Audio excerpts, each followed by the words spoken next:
All right, Libra or Libra cross watcher, let's go ahead and do a video for you guys. You can also reverse this if you need to. This might even be someone on the outside of you dealing with another person that they're kind of going through this. But here we go. I'm sitting on my hair. Your message is like, ah! It's like a breath of fresh air. I'm going to call your message the talk. Did I say that word? The talk. Somebody, now again, this could be reversed, but someone here, they would like to talk to you. What do they want to talk about? I don't know, but I think it's going to be a little bit something you might even, it's going to change the way that your connection with them currently is, and I feel it'll change it for the better, to be honest. I feel like it's going to change it for the better, even if it's just giving you peace of mind, or like all of the messages starting from Aries all the way up until this one. So thank God, because you guys are my opposite. Libra is Aries, opposite, I'm an Aries. And I'm thankful for you right now, because it's nice to get this like a little bit of a breath of fresh air, just a teeny little light poking through the blinds or the curtain, a little bit of light poking through the shades, the shutter, the whatever, the light. A little bit of light under the doorway, a little bit of light you see. A little bit of light's better than no light, and that's what I'm getting here. So whoever this is going to resonate for, I wrote down, look, I barely wrote anything down because it's super clear. The light provided that for me. Not much. Everybody else had like a freaking page and a half, 2 pages. So I think what you're saying here, unless it's reversed, is you were willing, or if it's current, just change the wording around. Were willing, are willing. You were willing. You were more than willing.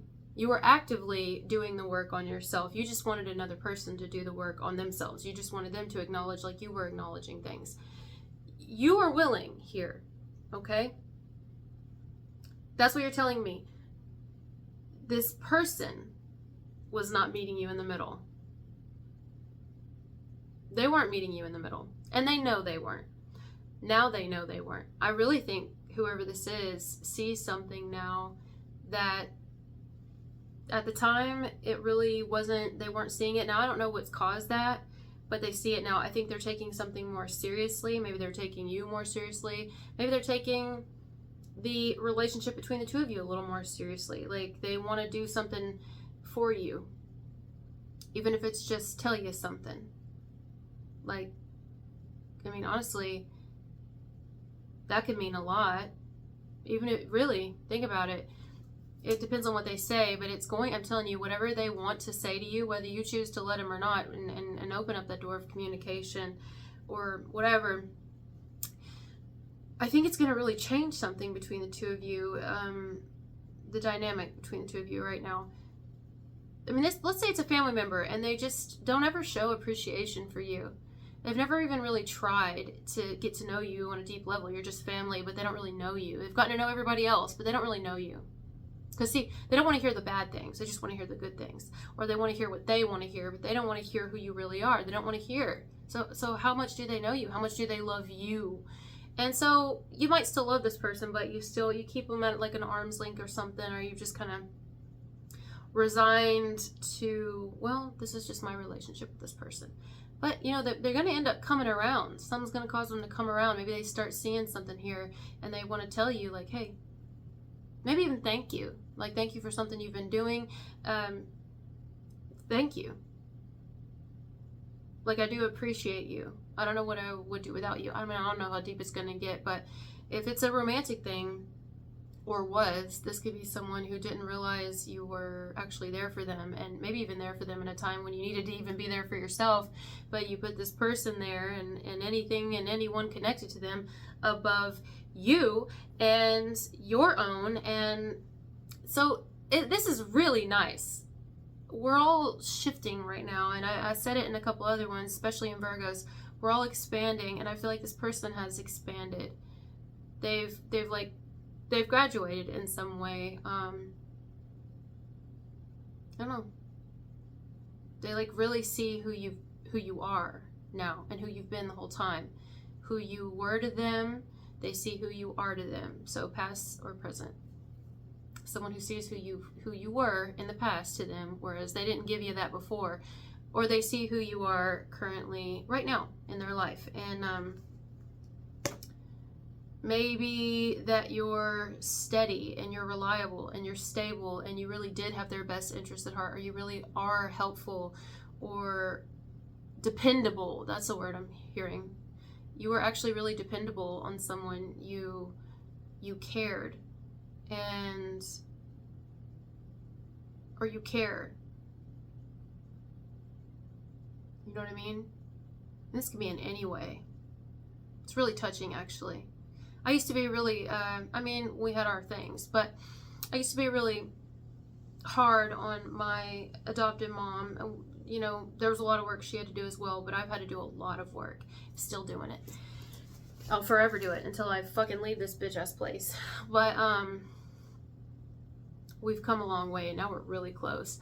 But we didn't always used to be close, and I always thought she just didn't love me or something. She just didn't really care, but it was like so much in me that I had to work on. And she really didn't get me, and I didn't get her.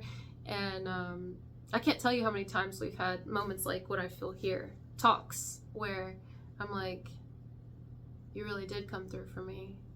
You came through for me when the people who really should have come through for me fucking didn't. And you came through for me in my alcoholism. Like, you never gave up. Whereas, you know, it's really hard to love somebody who has an addiction. And you can love them and not have to be around them. So there were times we weren't around each other. You know, like I love someone right now in my family who's struggling, and I just can't be around them. But it's not because I don't love them. I love them very much. In fact, I love them. They're like one of my favorite people ever. But it's very difficult. Anyway, you know, she loved me through all those things, and we've had plenty of talks where at the time I didn't see that, you know, she was actually really dependable. Dependable as in I could depend on her love. I could depend on the fact that she really loved me. She just didn't want me to fucking destroy myself, you know? That's what love does. And thank God for that. She cared about my well-being, and, you know, people I considered friends and shit, and even family members, certain ones, they didn't give a fuck.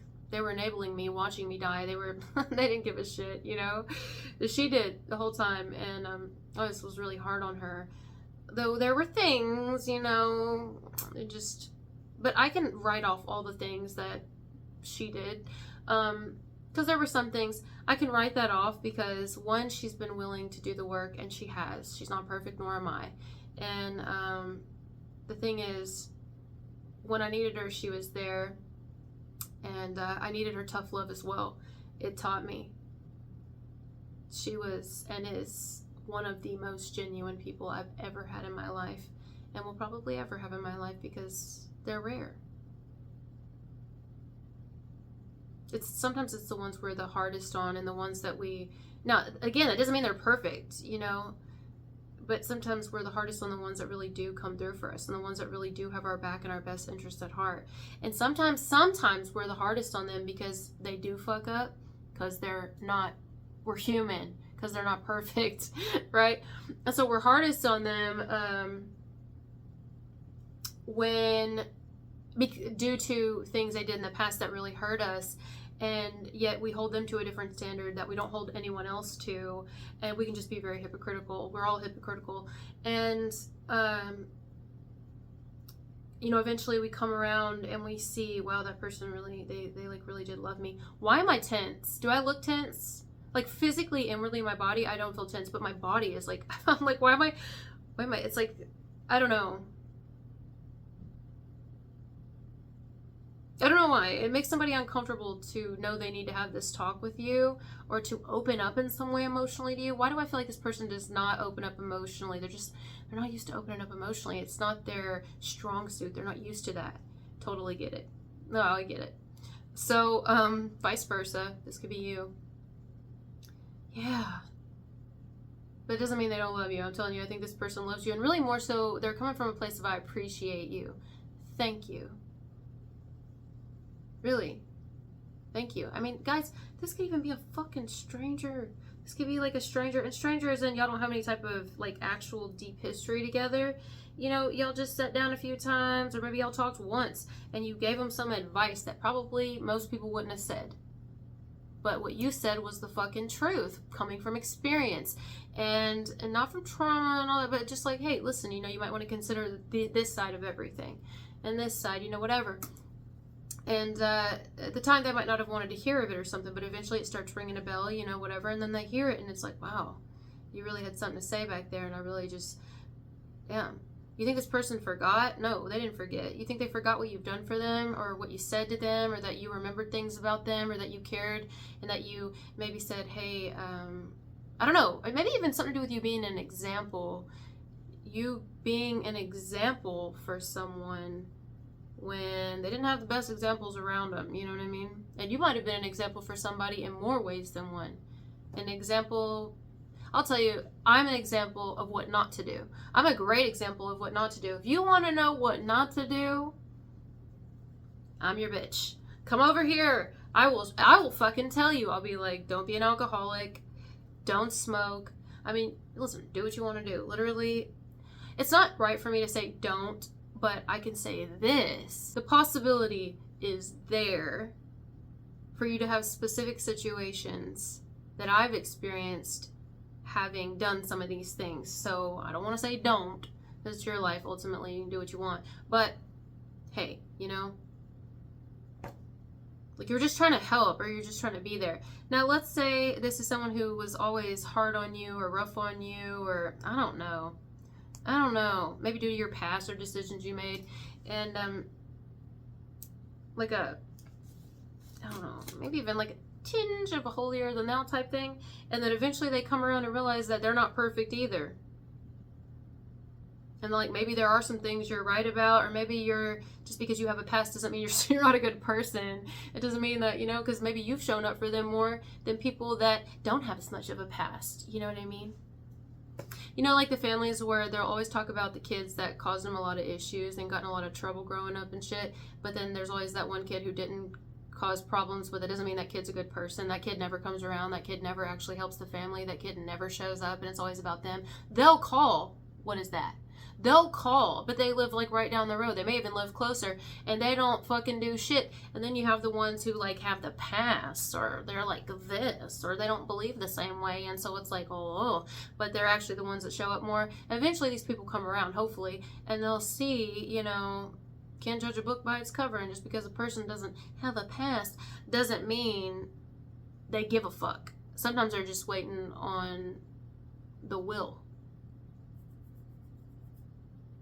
Sometimes they're just being nice and calling just to let you think that they're on your mind. But are they actually doing? Because love is an action word. What is their action? What are they actually doing? The fuck? You know what I mean? Whereas these kids actually are there. They're actually doing. And this one's over here more worried about their money and this and that. Now, sometimes those kids have to do that because they're protecting themselves. You know, I'm not talking about those situations. Sometimes it's a toxic family or it's a toxic situation, and you can't fucking be around them. So maybe that person doesn't really have a past, and that doesn't mean they're a bad person. They don't come around because they don't want to deal with the fucking toxic shit. So there's also that. So this can go in a lot of ways. But anyway, I think we got it. I think we got the message. I like prepare the talk. That's what this is. Prepare for a talk. It's a talk. So, and I don't know if you're gonna reply or you're gonna want to have this talk or even listen, but I feel like that's what someone would like to do, is to let you know that they appreciate you. Unless this is you, you may want to let someone know, hey, I like when we, or maybe say like, I like when we talked, or I remember something you said. Something like that. Maybe they even feel like they're a little late saying it. It's almost like a little bit of a, I don't know, I hope it's not too late. Something like that. Feel like they want to rebuild a relationship with you, or build one in general, you know, a stronger one. So yeah, thank you guys for being here with me, and I'll talk to you later. Bye.